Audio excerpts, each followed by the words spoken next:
Irmãos, nós aqui vamos continuar com a nossa série de mensagens, Cristo maior que tudo e maior que todos. Hoje nós vamos então analisar os 18 primeiros versículos de Hebreus capítulo 10, versículos 1 a 18, onde a palavra do Senhor diz: Ora, visto que a lei tem sombra dos bens vindouros, não a imagem real das coisas, nunca jamais pode tornar perfeitos os ofertantes com os mesmos sacrifícios que ano após ano perpetuamente eles oferecem. Doutra sorte não teriam cessado de ser oferecidos, porquanto os que prestam culto, tendo sido purificados uma vez por todas, não mais teriam consciência de pecados. Entretanto, nesses sacrifícios faz-se recordação de pecados todos os anos, porque é impossível que o sangue de touros e de bodes remova pecados. Por isso, ao entrar no mundo, diz: sacrifício e oferta não quiseste, antes um corpo me formaste. Não te deleitaste com holocaustos e ofertas pelo pecado. Então eu disse: eis aqui estou, no rolo do livro está escrito a meu respeito, para fazer, ó Deus, a tua vontade. Depois de dizer, como acima, sacrifícios e ofertas não quiseste, nem holocaustos e oblações pelo pecado, nem com isto te deleitaste, coisas que se oferecem segundo a lei, então acrescentou: eis aqui estou para fazer, ó Deus, a tua vontade. Remove o primeiro para estabelecer o segundo.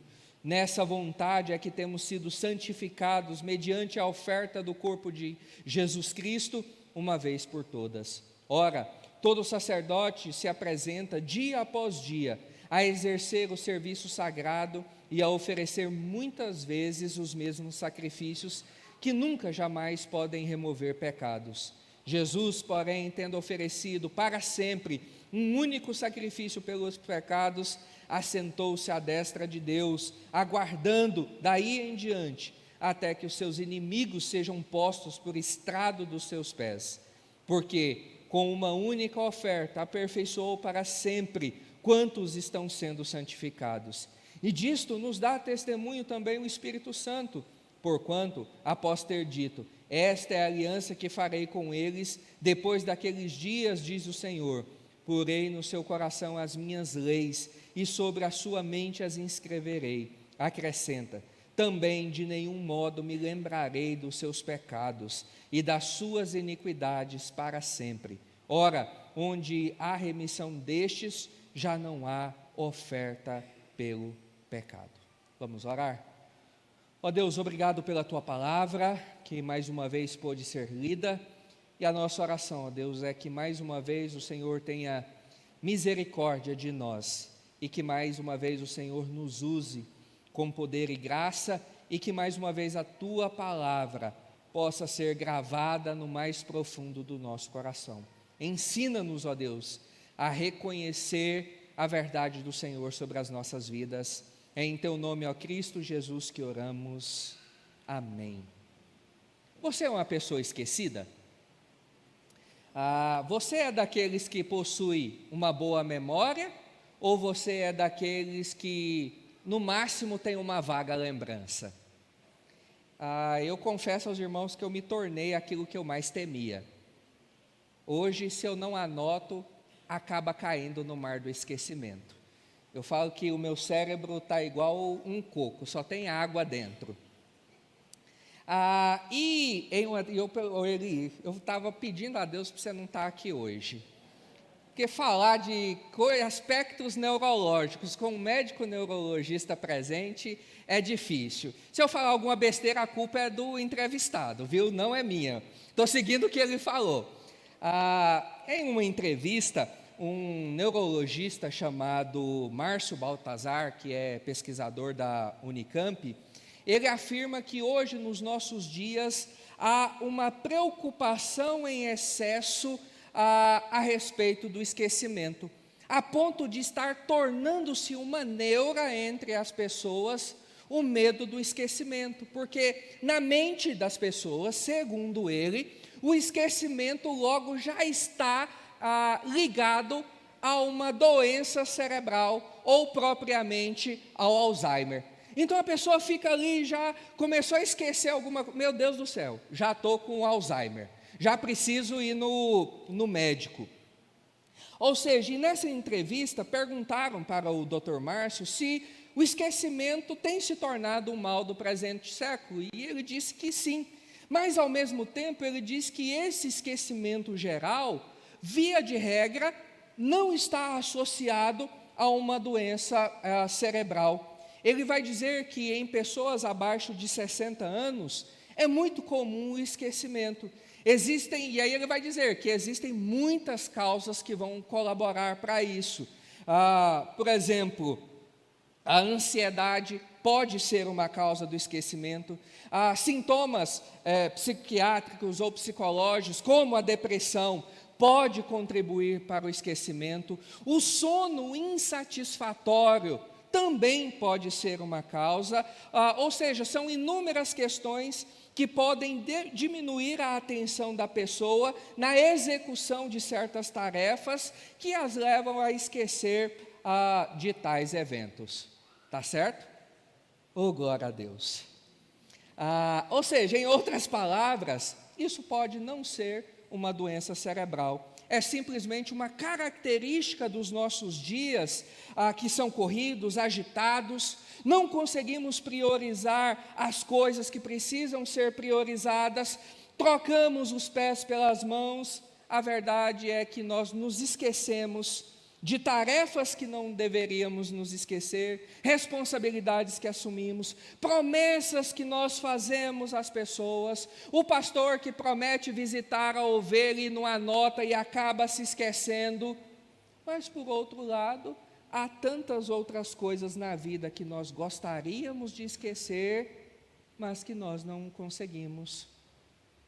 Frustrações do passado, males que causamos às pessoas ou que elas nos causaram, palavras que nós falamos ou que nós ouvimos, negócios que nós nos envolvemos e o melhor é que não deveríamos ter nos envolvido. E como seria bom se nós conseguíssemos apagar o registro dessas coisas que nos causam até hoje extrema dor, coisas que na verdade são um lembrete do mundo em que nós vivemos, um mundo caído, cheio de fantasmas do passado que nos perseguem. E então, tentando apagar esses fantasmas, essas lembranças, pessoas decidem mudar radicalmente as suas vidas, na esperança que esses fantasmas sumam da sua existência.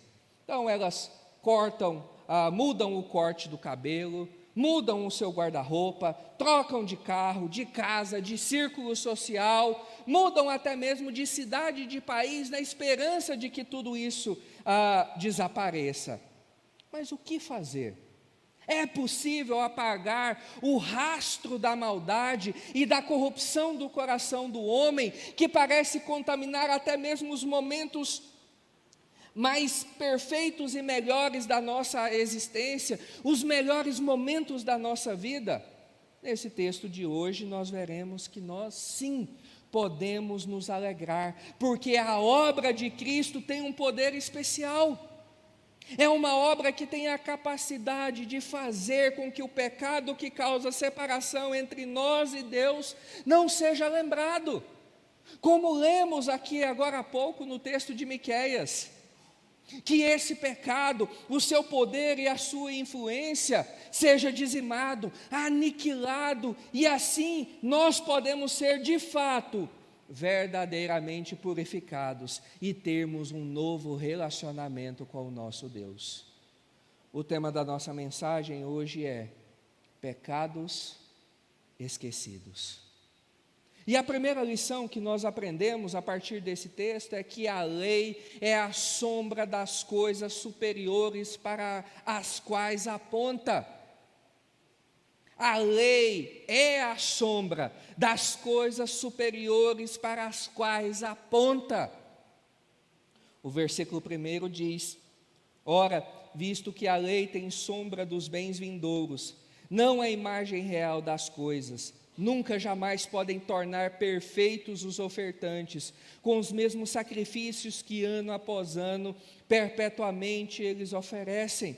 E nós precisamos, irmão, entender isso. Esse é um argumento que o autor está repetindo constantemente, ou seja, a lei é incapaz de nos conferir aquilo que somente as verdadeiras realidades podem nos dar. A lei apenas aponta para aquilo que Cristo haveria de fazer. Foi a própria vinda de Cristo que faria com que as coisas para a qual a lei apontasse se tornassem uma realidade nas nossas vidas, se tornassem presente em cada um de nós. Esse é o problema que o autor está lidando, por isso a sua insistência nesse assunto. Seus leitores, os judeus do primeiro século, que provavelmente não tiveram um encontro, um contato próximo com Cristo, tinham dificuldade de entender isso, como a lei que os nossos pais guardaram, praticaram, exercitaram por séculos e séculos, não podem cumprir aquilo que ela diz que foi instituída.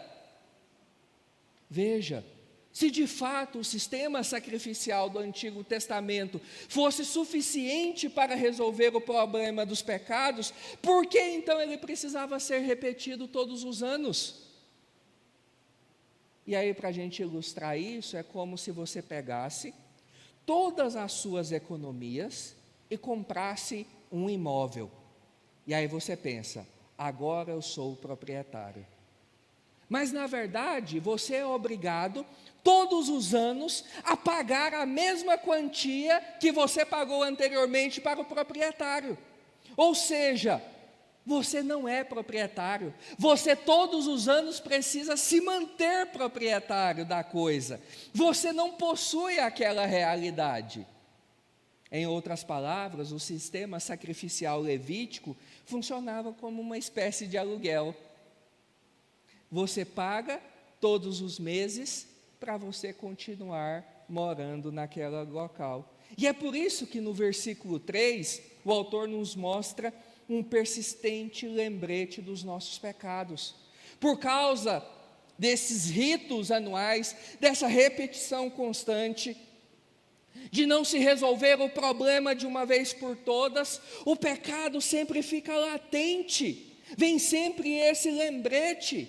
Todo ano, quando o sumo sacerdote entrava nos Santos dos Santos com o sangue dos animais, pelo menos duas coisas gritavam ao ouvido do povo: que eles não poderiam entrar naquele lugar, mas também era um lembrete claro, evidente, anual dos seus pecados, da sua maldade, da sua malignidade.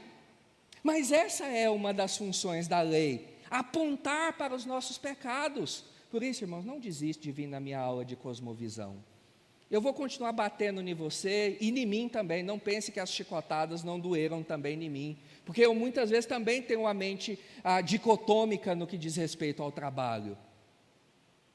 Mas essa é a função da lei. Ela lembra de quem nós éramos no nosso velho homem, a fim de que possamos olhar para o novo homem, para uma nova esperança.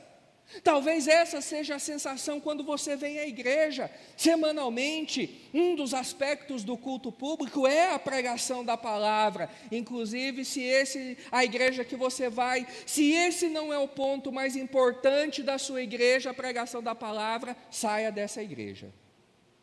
Não fique nela. É a pregação da palavra que nos lembra dos nossos pecados. Esfrega em nossas caras, em nossos rostos, a nossa boca suja, a nossa língua sem freio, os nossos pensamentos impróprios, as nossas cobiças, as nossas invejas, as promessas que nós não cumprimos, o fato de que nós não fomos capazes de nos manter todos os dias da semana 100% conectados com Deus. Mas glória a Deus que a Escritura não fala apenas disso. Glória a Deus porque a lei nos apresenta a solução para o problema, de que a função da pregação é também lembrar de que em Cristo nós encontramos a solução para isso. que não há pecado nas nossas vidas que não possa ser abandonado, deixado, que não há cosmovisão nenhuma que, por mais latente que seja e dominante nas nossas mentes, que não possa ser abandonada e preenchida pela cosmovisão bíblica. Esses sacrifícios de animais simbolizavam a necessidade de um pagamento pelo pecado, mas eles não realizavam o pagamento, porque nenhum animal era digno de pagar o preço pelo pecado do homem, do ser humano, diante de um Deus que é santo, porque é impossível que o sangue de touros e bodes remova pecados. Ou seja, nós precisamos entender o tamanho do buraco em que nós estávamos, entender o tamanho do buraco que alguns entre nós aqui hoje ainda estão. Precisamos entender o tamanho da separação que existia entre nós e Deus, ou que ainda há entre nós e Deus, pois todos aqueles que não estão em um estado de relacionamento, de plena intimidade, amizade, senhorio de Deus, estão ainda debaixo da sua ira, estão separadas de Deus. A verdade é a de que esse Deus expressa seu amor na cruz do Calvário. A verdade é o fato de que Cristo morrer pelos pecados dos seus eleitos, de que Cristo morreu debaixo da santa ira de Deus, para que eu e você pudéssemos ter essa vida, e essa é a nossa alegria. Que alguém se sacrificou de uma vez por todas em nosso favor, não precisa mais haver o derramamento de sangue. Em Cristo agora os nossos pecados são perdoados de uma vez por todas. Nós não precisamos mais de sacrifícios anuais, semanais, diários, porque era necessário que esse sistema sacrificial tivesse que ser substituído. Se ele apontava para uma realidade superior, para algo maior, para algo definitivo, o lógico então é que esse sistema fosse retirado para que outro fosse colocado no lugar. E os versículos 5 a 7 do nosso texto são uma citação do Salmo 40, 6 a 8. E uma característica dos salmos que nós precisamos saber é que muitos desses salmos, ainda que eles tenham todo um contexto histórico em volta, eles apontam de forma messiânica e profética para aquilo que Cristo haveria de fazer. Cristo é o cumprimento perfeito das palavras que foram proferidas pelo salmista. E é aqui que nós vemos, mais uma vez, Deus falando de uma realidade profunda que tem a ver com Cristo. E a primeira coisa que ele fala é que sacrifícios e ofertas não são coisas que Deus deseja.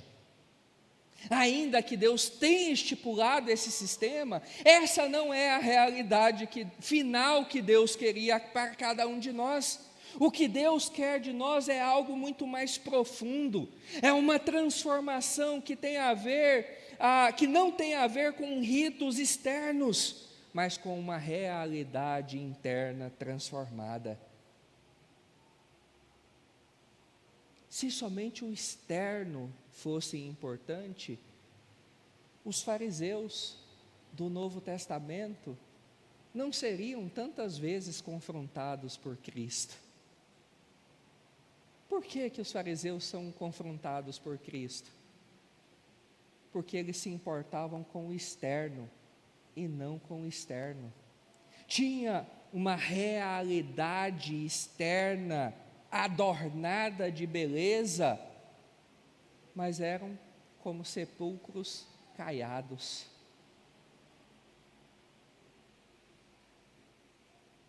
E isso é o que Deus espera de nós, que nos preocupemos com uma transformação interna, porque quando essa transformação interna é operada em nós, o nosso externo vai ser o reflexo disso. E essa é a verdade que permeia a Escritura. Lá em Oséias diz: pois misericórdia quero e não sacrifício, e o conhecimento de Deus mais do que holocaustos.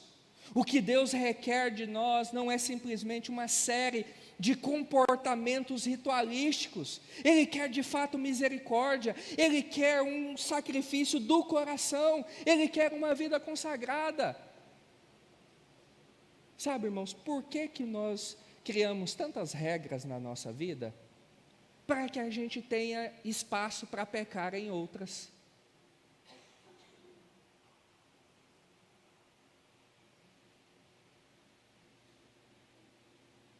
Porque nós encontramos liberdade nisso.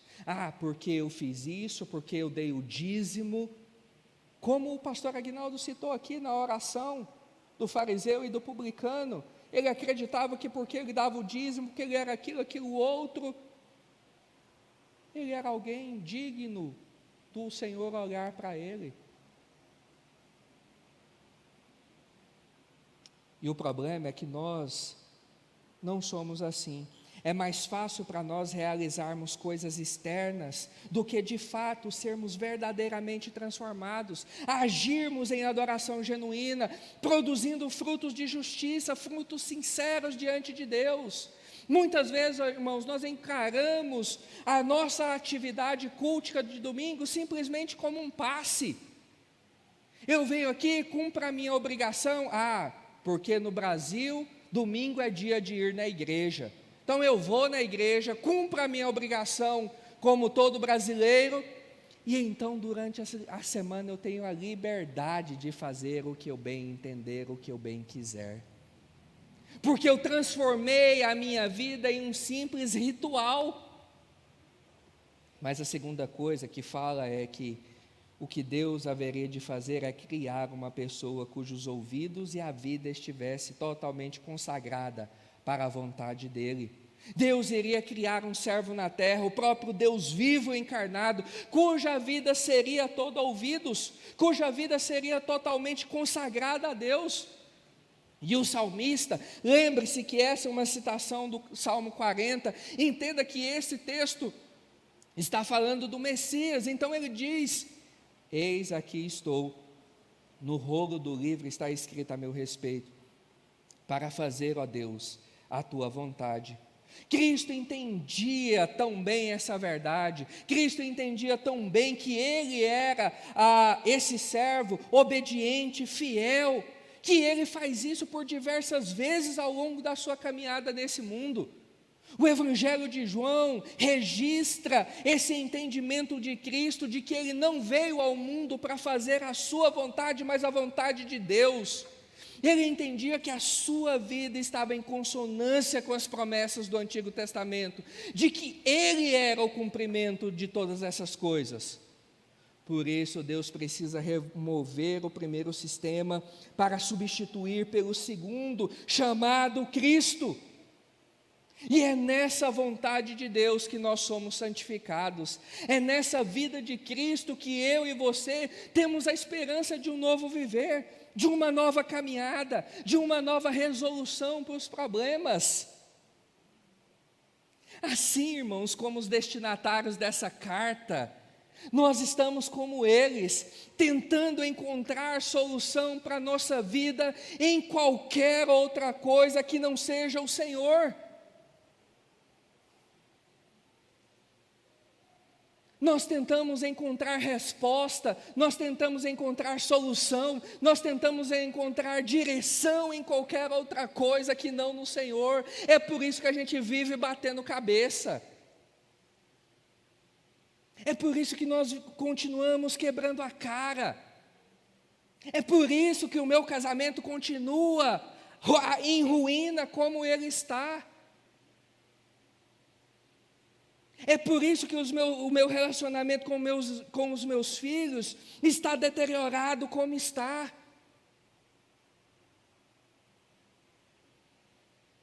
É porque eu estou tentando buscar em qualquer outra coisa que não em Cristo. Mas nós agora somos chamados santos por causa de Cristo.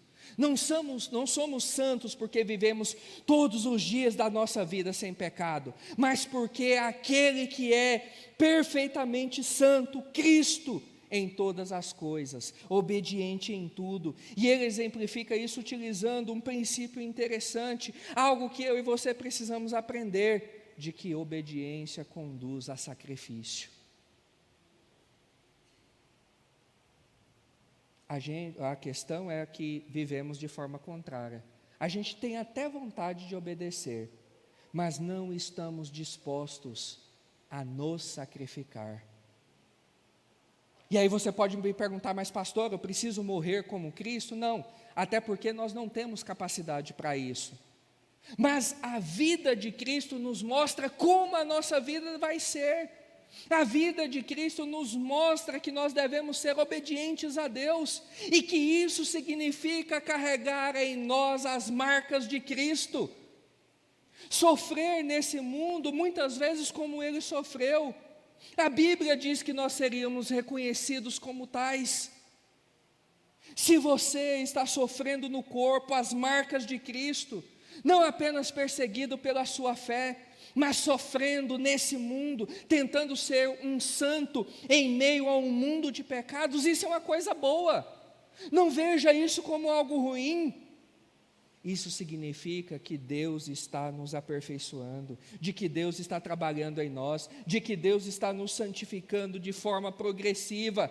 Isso faz parte da caminhada cristã, isso faz parte do nosso caminhar com o Senhor. Por fim, o sacrifício de Cristo é definitivo e nos santifica de uma vez por todas, extinguindo a lembrança dos pecados.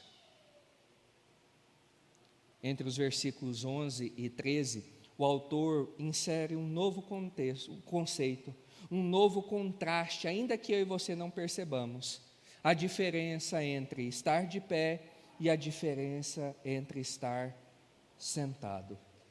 A diferença entre fazer coisas e a diferença entre ter terminado as coisas e estar esperando. E aí, pastor, não entendi nada. Calma, você vai entender. O que o texto está nos mostrando é que esses sacerdotes se levantavam ano após ano para fazer a sua obra, para terminar e depois continuar fazendo aquilo que eles não conseguiam alcançar, todo ano oferecendo os mesmos sacrifícios, todo ano fazendo as mesmas coisas. Mas o que Cristo fez? Uma vez que Ele fez o seu sacrifício, Ele se assentou. O versículo 13, inclusive, nos diz que Cristo está agora esperando. Cristo está aguardando, uma vez que Ele morreu, ressuscitou, subiu ao céu, e agora está aguardando o momento em que os seus inimigos serão colocados por estrado dos seus pés. Aqui nós temos uma conexão belíssima entre o ofício sacerdotal de Cristo e o ofício real de Cristo, de que Cristo agora aguarda como um rei. Cristo agora exerce o seu domínio, aguardando que os seus inimigos sejam obliterados, que seus inimigos sejam aniquilados, que os seus inimigos sejam completamente derrotados. É por isso que nós precisamos entender que Cristo, quando Ele retornar, Ele não voltará mais como um cordeiro, mas voltará como um rei para reinar. Em outras palavras, se você ainda é inimigo de Deus, o cetro de Cristo vai esmagar a sua cabeça. Mas os servos de Cristo entrarão na presença do Senhor, uma vez que Ele vier para resgatar a sua igreja. E essa é uma ideia, irmãos, que está ao longo de todo o Antigo Testamento. O próprio Salmo 110, um outro texto messiânico diz: disse o Senhor ao meu Senhor, assenta-te à minha direita, até que eu ponha os teus inimigos debaixo dos teus pés. O Senhor enviará de Sião o cetro do seu poder, dizendo: domina entre os teus inimigos. Apresentar-se-á voluntariamente ao teu povo no dia do teu poder. O Senhor, à tua direita, no dia da sua ira, esmagará os reis. Essa é a linguagem que mostra o domínio de Cristo.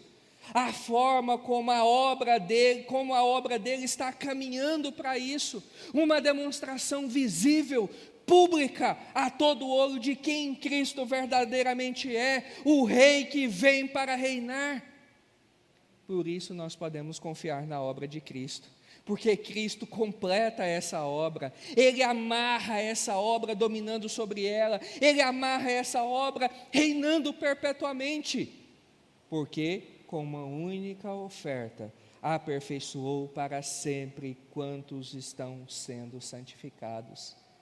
Essa é a nova aliança, essa é a nova realidade. É por isso que o autor do texto termina dizendo: e disto nos dá testemunho também o Espírito Santo, porquanto após ter dito, esta é a aliança que farei com eles, depois daqueles dias, diz o Senhor, porei no seu coração as minhas leis e sobre a sua mente as inscreverei, acrescenta, também de nenhum modo me lembrarei dos teus pecados e das suas iniquidades para sempre.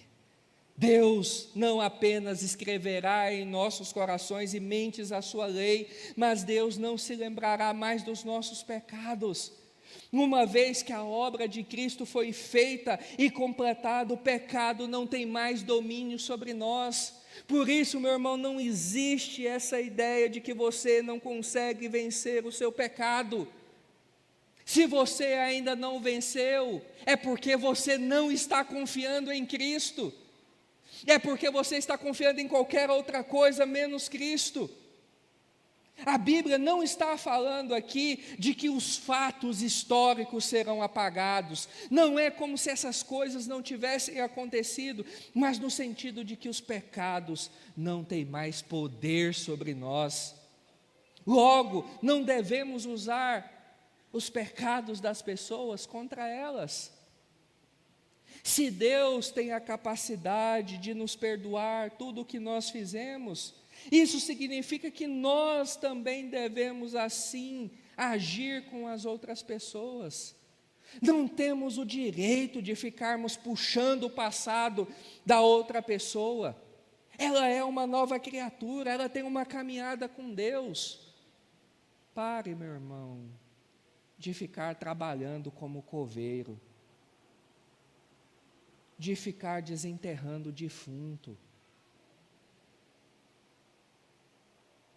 utilizando maleficamente o pecado passado da pessoa contra ela. Sabe de quem você está sendo instrumento quando você faz isso? Do diabo e não de Deus.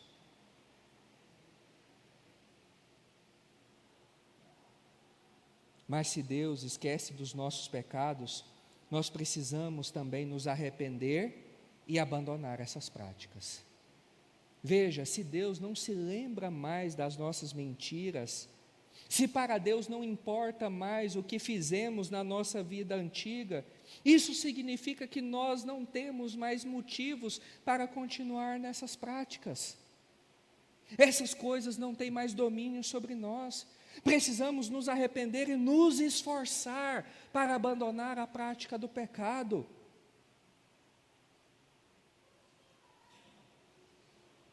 Lembre-se, não há nenhum pecado que seja impossível para Deus perdoar.